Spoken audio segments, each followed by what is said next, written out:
Hello and welcome to the New York Sports Show. I'm your host, Dominic Konowski. We have Dan Rourke on to talk some baseball. Hello and welcome to the New York Sports Show. What's going on, guys? Pleasure to be here. I'm looking forward to it. Now, for those who don't know, Dan Rourke, he has his own YouTube channel that will be in there will be a link in the description below, and you talk basically everything Yankees. Now, let's start from the end of the season. Yankees got defeated by the Houston Astros in Game 6. What did you think about that?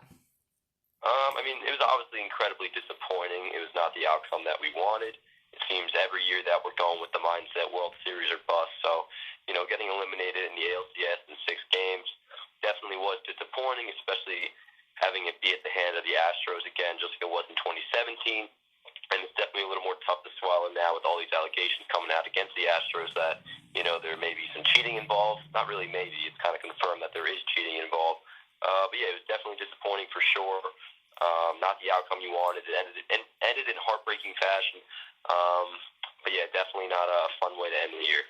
Now, I think the biggest part of the Yankees losing the series, now, I think it was games 3 and 4, if I'm correct, or 4 and 5. You had Brett Gardner and Edwin Encarnacion batting behind each other, and Brett Gardner, he was in a huge slump in this whole series, in the whole postseason, and Aaron Boone has him batting cleanup at one point. I just don't get what Aaron Boone was thinking in some things during this series. It's like he had no idea what he was doing at some points, it seemed like. Yeah.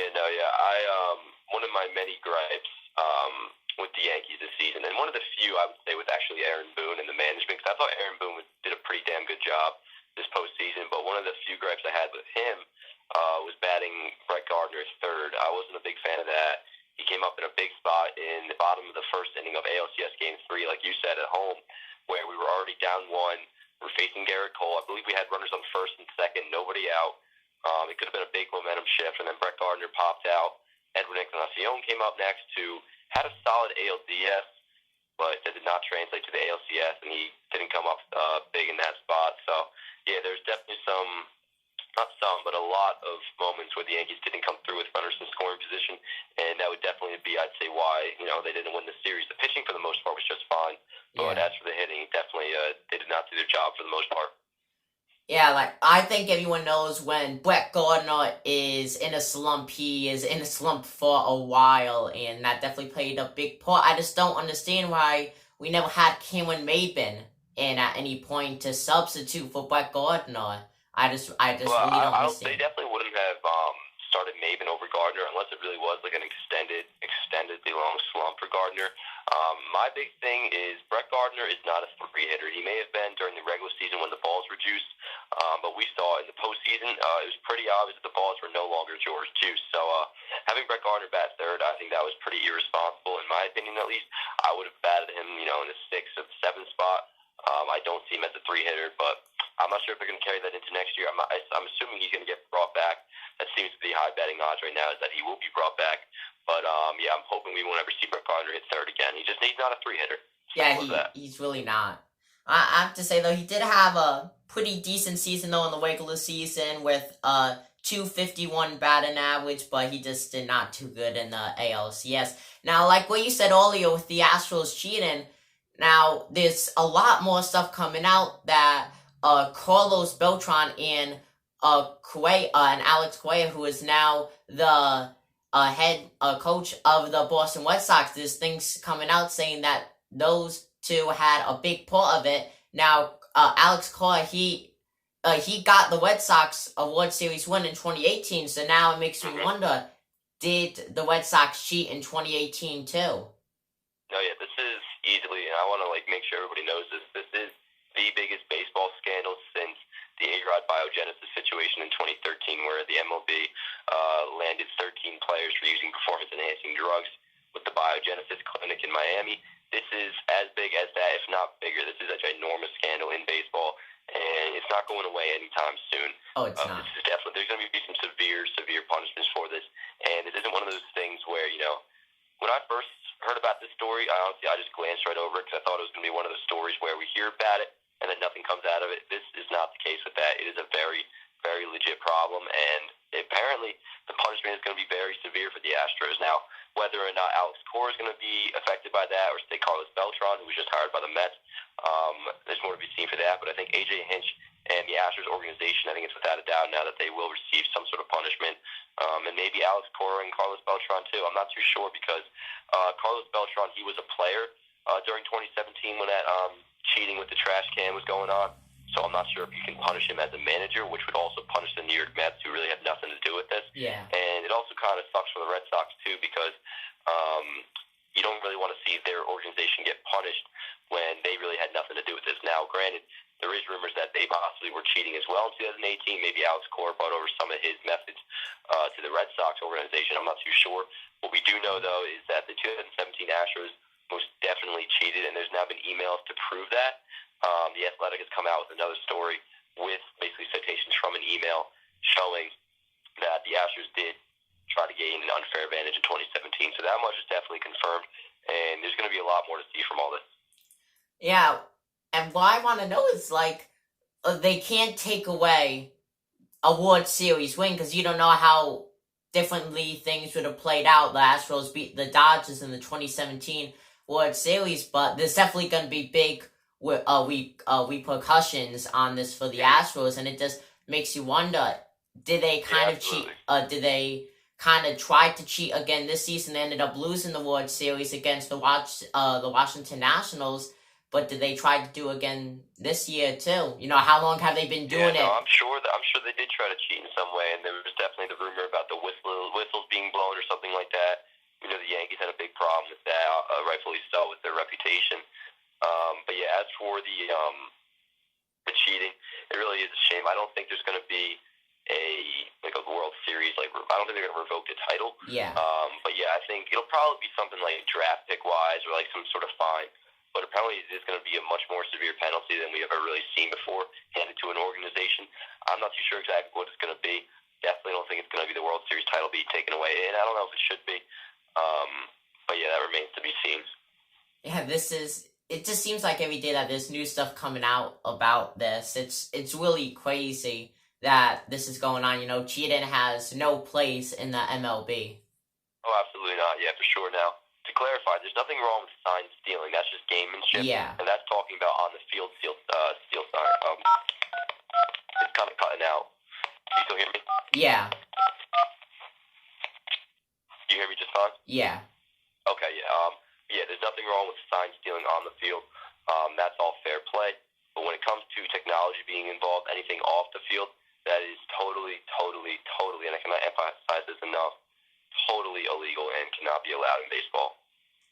Yeah, 100%. It just has no place whatsoever. Yeah, definitely not. Absolutely not. And now, kind of going on the Mets for a minute, I think everyone knows that the Mets deserve to make the playoffs. We had Jacob deGrom having another Cy Young season, his second Cy Young in a row. Pete Alonso hitting over 50 home runs and getting the NL Rookie of the Year. I think that they should have made the playoffs. As much as I hate the Mets, I think that they should have made the playoffs. What do you think they're gonna do going into 2020 with the new coach being Carlos Beltran? Yeah, I mean, they definitely have a lot of talent around them already. Now, they still had a pretty nice season in 2019, even though they did not make the playoffs. I believe they were 86 and 76, which is 10 games over 500. They did add Marcus Stroman at the deadline, so the rotation is in pretty good shape.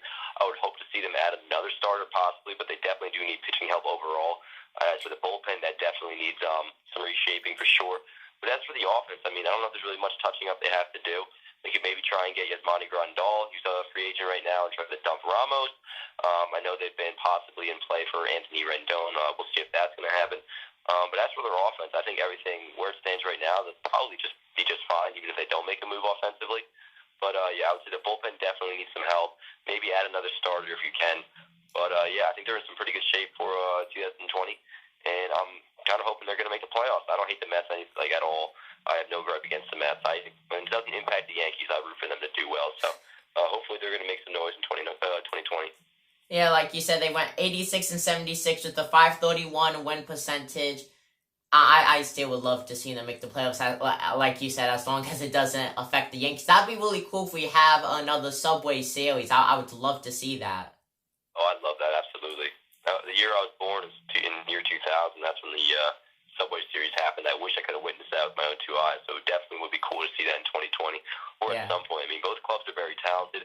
Obviously, the Yankees are much more talented than the Mets. Oh, That definitely. goes without saying, but I mean, the Mets definitely do have enough talent to make the playoffs. They had enough talent to make the playoffs last year, so I mean, it's going to be fun for sure to see what they do in 2020. Yeah, I'm gonna love this upcoming MLB season. Now, like you said, talking about the starting rotation, going back to the Yankees have expressed interest in 3 top pitchers: Garrett Cole, Strasburg, and Madison Bumgarner. Do you think that they're gonna get any one of them?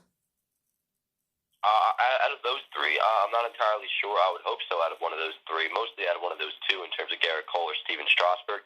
Now, another main name also, too, that they've been involved with and will be involved with is, speaking of the Mets, Zach Wheeler, who's a free agent who his peripherals were always very high. There's a lot more to come from him than what he's actually put out numbers-wise. Everybody looks at his potential to be much higher than the actual statistics that he's put up. So, yeah, if they don't get Garrett Cole or Steven Strasburg, who will command a lot of money, Zach Wheeler wouldn't be a bad option either, who's still probably going to command close to $100 million. I'd stay away from Bumgarner only because his numbers away from Oracle Park are not good, which is a very pitcher-friendly park. It's like an over 5 ERA. Yeah. On the road away from the Giants Stadium. So, I mean, I would try to stay away from Madison Bumgarner. If they can get Garrett Cole, that'd be awesome, and they definitely can. It's just a matter if they want to, shell money for him. There's a bunch of rumors that he wants to go back to Los Angeles to play for the Angels. I guess that's where he grew up, but he also did grow up a Yankee fan, which I guess we can say really doesn't hold much value, as we saw with Patrick Corbin last year. If the Yankees offer him the money and put out a very competitive offer, I think there's a very good shot he'll be a Yankee for sure. As for Steven Strasburg, I think it's kind of likely that he will be a Washington National again in 2020. I see him getting 5 to 6 years, a little bit less money than Garrett Cole, but still hundreds of millions of dollars. He's going to get a lot of money for sure. Oh, definitely. The Yankees are definitely going to pay him, or whatever team he goes to, they're going to pay him a lot. Now, one final thing on Didi Gregorius, the Yankees did not give him a qualifying offer. What team do you think he's going to land with? If I had to guess, I would say the Cincinnati Reds. That is the team that he debuted with, and that's just what the rumors have been pointing to. I know there was a rumor that the Reds might be offering him somewhere around $40 million over 3 years. So, I mean, if I was Didi and he wants to not take a prove-it deal, I would take that 3 years because I don't think he's going to get anything more than that. And he is familiar with the territory. Like I said, he did come up with the Reds in 2012. Granted, it was only for a brief cup of coffee stint. But, yeah, maybe the Cincinnati Reds. I could also honestly see the New York Mets being in play if they want to offer him maybe like a 1-year prove-it deal. And I still don't say, I wouldn't say to count out the Yankees. I think Didi Gregorius would very much come back on a 1-year deal to try and establish his value. I'm not too sure if the Yankees want to do that, though, because there is financial constraints in terms of the luxury tax thresholds that they want to stay under. And they're most certainly probably going to touch the first threshold, which I believe is $206 million. But there's also a second and a third tier for those thresholds. And signing Garrett Cole would put him over that as well. I'm not sure if they want to add Didi Gregorius on top of that, who would probably command at least $10 to $12 million. So, I mean, I wouldn't bet that it's going to be the Yankees, although I wouldn't rule them out. If I had to guess, though, I'd say probably the Cincinnati Reds. Yeah, I think he's going to go with the Reds, too. Is there anything else that you would like to say to the people watching this video? I mean, not really. I mean, to the Yankee fans out there, just, keep rooting. This is a good team we got here. It's just a matter of time before they put it all together. We've been in it every single year. And 2020 is looking good. Even if they kept the same team they had in 2019, they'd be looking good. And they're only going to get better this offseason. So, to the Yankee fans, it's going to look really good in 2020. For the Mets fans, I think you guys are going to make some noise as well. I'm not sure how many Mets listeners you guys have. But, yeah, the Mets, I think both New York baseball teams definitely going to have some good years in 2020. Yeah, I think the Mets would do really good. Thank you for being on. Once again, folks, that is Dan Rourke. His YouTube channel will be in the description below. Thank you once again for being on the New York Sports Show. Yeah, you got it, man. I love the show. Thank you very much for having me on, bro. You're welcome.